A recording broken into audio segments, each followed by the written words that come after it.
Hey guys, Matt here. So in this video, I want to talk a little bit about Gevo. Maybe not necessarily the company itself. Like we're obviously going to talk about them in the process, but I mainly want to talk about my plans for Gevo. So in this video, I want to go over why I bought Gevo in the first place. I want to go over my plans for how long I'm going to hold Gevo, when I'm going to sell Gevo, and what would make me sell Gevo early. So let's get right into it, starting with when I bought Gevo, and I'll show you. I'll walk you through my history buying Gevo. I bought Gevo in May of last year when it was $6, and then I guess I got a little happy because I bought it at 7.52, and then I just kept buying on the way down, and you can see the massive losses. Obviously, I kept buying, and buying, and the last time I bought Gevo was April. Now I have stopped buying Gevo because I consider my position built. I own 1,200 shares. It kind of rounds out to 1,200.001, but I'm not gonna sell. I'm not gonna sell that much of it just to be even. That's what I own. I did not buy Gevo. I obviously did not buy Gevo for its impressive stock performance. I'm gonna keep this very simple. I have a whole playlist going, going really deep into to Gevo. You can watch that if you want a fuller opinion, but this is more about my strategy. So I definitely did not buy Gevo for its impressive stock performance by any means, because no matter what you look at it, it's pretty much on the way down, right? And I certainly didn't buy Gevo for its revenue. Revenue has not been fantastic. It's been a little bit better this past quarter, but no, it has not been doing well at all, not one bit. And to be perfectly honest with you, I mean, I wouldn't have bought Gevo in 2018 or any time before when I did. And originally when I was looking at the stock, I wasn't going to buy it at all because none of the fundamentals look good. None of this looks good, especially its stock performance and especially its company performance over the past decade. Like if you've owned Gevo at any time in the 2010s, yeah, I can see why you never want to touch a stock ever. I perfectly understand that. However, I didn't buy Gevo for its past performance. I bought Gevo because of this. The gist of it, and I'm going to keep this part short because I go into some more detail on some of my playlist, but Gevo has a bunch of money on the table, signed contracts with big companies. Like these are the kind of companies that I wish Hyliion has on board. We're talking Delta, British Airways, Trafigura, Chevron is currently being discussed.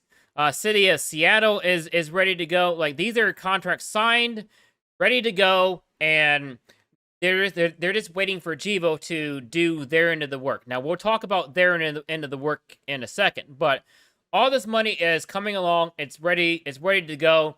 That is why people are buying Gevo now. And basically, yeah, I mean, I see this as money on the table as long as Gevo does their end of the work. And you don't even have to wait until 2025. Spoiler alert, that's when the money is supposedly going to start coming in. You don't have to wait until that for Gevo to start getting the cash rolling in. Gevo is in the process of building an RNG plant, which is coming online right now, according to the latest news. And the money that's supposed to come in is supposed to be 16 million to 22 million, starting from 2023 onward. And that right there is a huge improvement from this. Nowhere close to even 1 million. That is a huge improvement from this. And this is supposed to start next year. That is why people are buying Gevo. So now that I caught you up on this, I want to talk about my plans for holding Gevo. So right now, the plan of how long I'm going to hold Gevo, I plan, because this is not a To The Moon channel.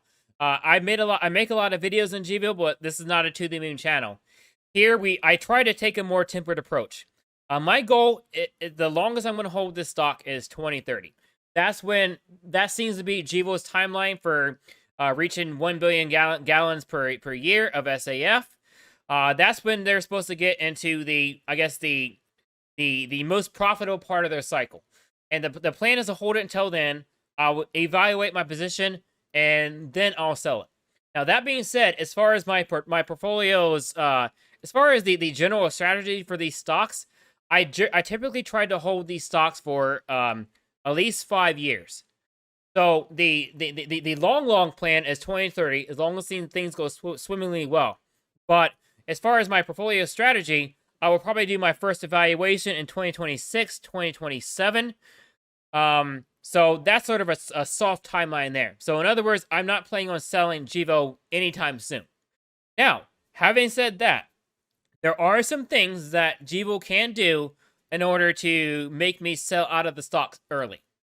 Now, for starters, let's take a good scenario. Let's say, for example, Gevo does something really crazy, because keep in mind, by the end of 2023, Gevo is supposed to have 16 to 23 million in EBITDA, right?